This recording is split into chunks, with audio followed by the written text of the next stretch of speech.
From Dolly's recipe বুকে আজকে রুই মাছের তেল দিয়ে পুঁই শাক একদম অনুষ্ঠান বাড়ির মতো রান্না আপনাদের সাথে শেয়ার করছি। আপনাদের সকলকে আমার ভালোবাসা আর নমস্কার জানিয়ে আজকের রান্না শুরু করছি। এখানে আমি বেগুন নিয়েছি আর মিষ্টি কুমড়ো, আলু আর মিষ্টি কুমড়ো, ওটা আলু আর এটা মিষ্টি কুমড়ো, আর পুঁই শাক, আর এই যে মাছের তেল নিয়েছি একটা 1.5 কেজি ওজনের রুই মাছের থেকে যা তেল বেরিয়েছে সেইটা। তো কড়াই গ্যাসে বসিয়ে এবার তেল দিয়ে দিচ্ছি। আর এখানে মোটামুটি শাকের সাথে পরিমাণ মতো বেগুন, আলু আর কুমড়ো আমি নিয়ে নিয়েছি। খুব বেশি যাতে তরকারি না হয়, একটু শাক শাক বোঝা যায়, তাই খুব বেশি তরকারি কিন্তু আমি ব্যবহার করিনি। এখানে একটা আলু আছে, আলুটা সবার আগে ভেজে নিচ্ছি। আমি সব সবজিগুলোই 3টে সবজি আগে একটু লাল লাল করে ভেজে নেব। যে কোনো চচ্চড়ি বা পাঁচমিশালি তরকারি রান্না করতে গেলে যদি সবজিগুলো আগে এইভাবে ভেজে নেওয়া যায় তাহলে কিন্তু রান্নাটা খুব সুন্দর হয়, একদম মানে অন্যরকম খেতে হয়। তো আলুগুলো ভাজা হয়ে গেছে, যে ভাজা করে ভেজে দেখুন এইভাবে লাল করে ভেজে আমি তুলে নিয়েছি।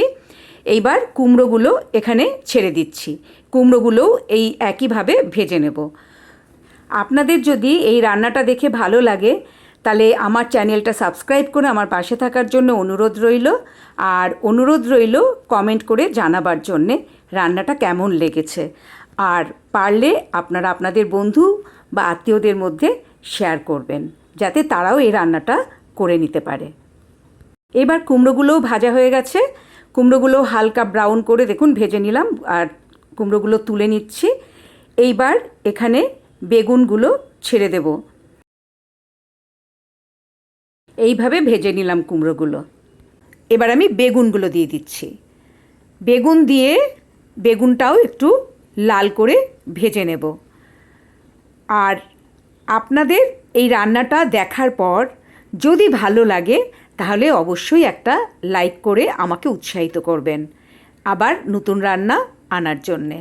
এবার দেখুন বেগুনটাও লাল লাল হয়ে গেছে, তাই বেগুনটাও আমি তুলে নেব। তবে বেগুনটা কিন্তু আমি একটু নুন দিয়ে মাখিয়ে রেখেছিলাম, কারণ বেগুন ভীষণ তেল টানে। আগে একটু লবণ মাখিয়ে রাখলে কিন্তু তেল অত টানে না, তাই এই সবজিগুলোর মধ্যে শুধুমাত্র বেগুনটাই আমি কিন্তু আগে একটু লবণ দিয়ে ম্যারিনেট করে রেখেছিলাম। এইবার লো ফ্লেমে আমি ফোড়ন দিয়ে দিচ্ছি। প্রথমে 5 ফোড়ন দিলাম। আমি কিন্তু মিডিয়াম টু হাই ফ্লেমে সবজিগুলো ভেজেছি, যেহেতু আমার অনেকটা সবজি না সেজন্য মিডিয়াম টু হাইতে রেখে ভেজেছি, বেশি হলে হাইতে রেখেই ভাজতে হবে। এবার 3টে শুকনো লঙ্কা ছিঁড়ে দিয়ে দিলাম। এখন লো ফ্লেমে রয়েছে কিন্তু আমার গ্যাস। আর এবার আমি তেজপাতা দিয়ে দিচ্ছি। তো এই ফোড়নগুলো দিয়ে, আর আমি কিন্তু নতুন করে তেল দেইনি, যেহেতু মাছের তেল ব্যবহার করব তাই এখানে নর্মালি অনেক তেল উঠবে। আর মাঝারি সাইজের একটা পেঁয়াজ কুচি করে রেখেছিলাম সেটাও দিয়ে দিলাম।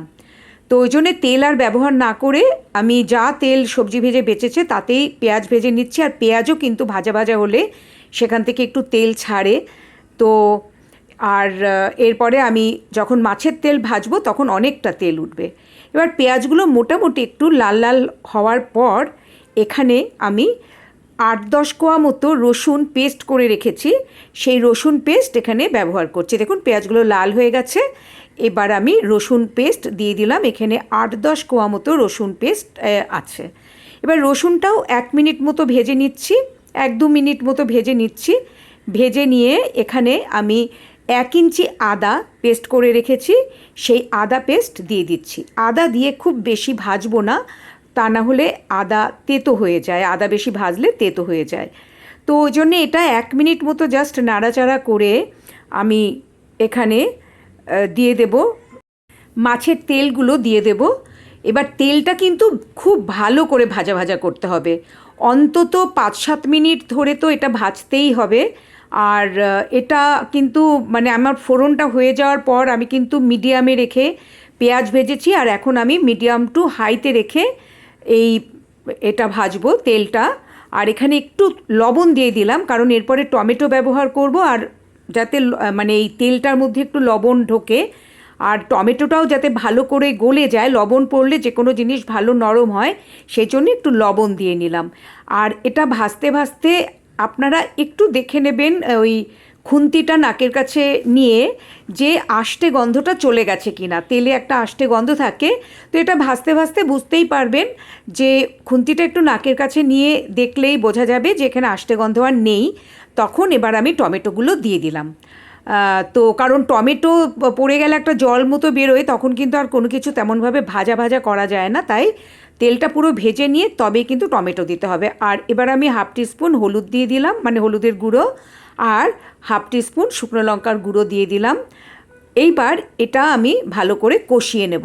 টমেটো দেওয়ার পর যদি হলুদ আর শুকনো লঙ্কা বা যে কোনো গুঁড়ো মশলা দিলে তাহলে আর জল না ব্যবহার করলেও চলে, কারণ যেহেতু টমেটো থেকে একটা রস বেরোয়, তাতেই কিন্তু ভালো মতো কষিয়ে নেওয়া যায়। আর তা না হলে গুঁড়ো মশলা একটু জল ব্যবহার না করলে মশলা পুড়ে ওঠে।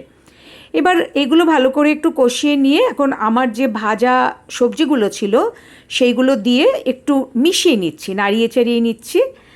আর এবার শাকটা পুরো দিয়ে দেব, কিছুটা দিলাম, অনেকটা শাক, মানে অ্যাকচুয়ালি এটা রান্না করতে করতে মজে অনেক কমে যাবে, তো ওই জন্যে আমরা জানি যে কড়াই ভরে শাক দিলেও পরে মজে গিয়ে ওটা অনেকটাই কমে যায়। আর এখানে লবণ দিয়ে দিলাম যতটা লবণ আমার দিতে হবে, আর 3-4টে কাঁচা লঙ্কা দিয়ে দিলাম। আর আমি লাল যে কাঁচা লঙ্কা সেগুলো ব্যবহার করলাম, তাহলে একটু দেখতে বেশি সুন্দর লাগে। যে কোনো শাক রান্নার সময় যদি ঘরে লাল কাঁচা লঙ্কা থাকে সেগুলো ব্যবহার করবেন, তাতে শাকটা কিন্তু মানে খুবই সুন্দর দেখতে হয়। আর যে কোনো খাবার যদি দেখতে সুন্দর হয় তো অটোমেটিক্যালি খাওয়ার ইচ্ছেটাও কিন্তু অনেকটা বেড়ে যায়।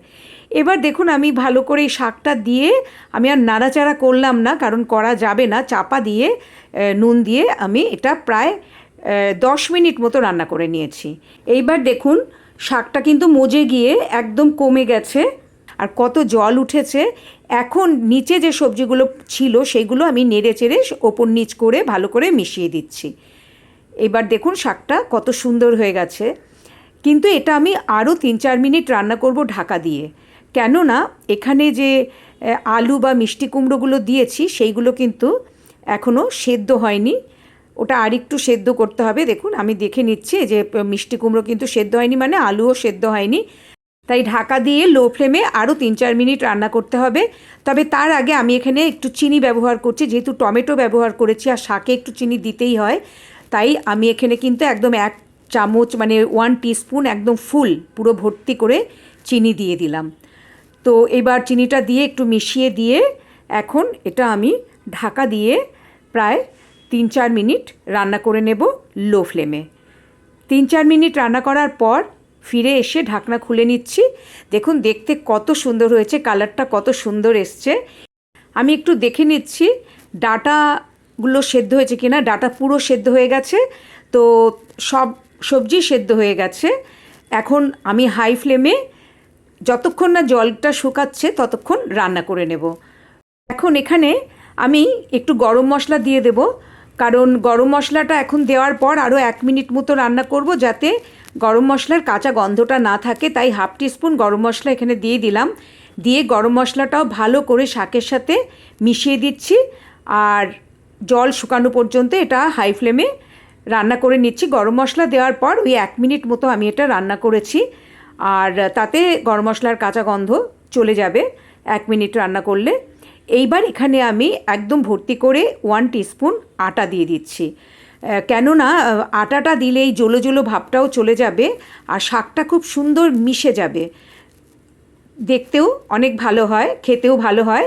তো এই আটাটা দেওয়াতে জল জল ভাবটা দেখুন একদম চলে গেছে আর কি সুন্দর শাকটা মিশে গেছে।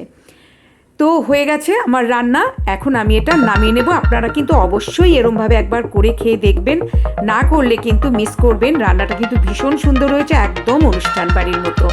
আমি আবার আসবো নতুন কোনো রান্না নিয়ে। আপনারা সকলে ভালো থাকবেন।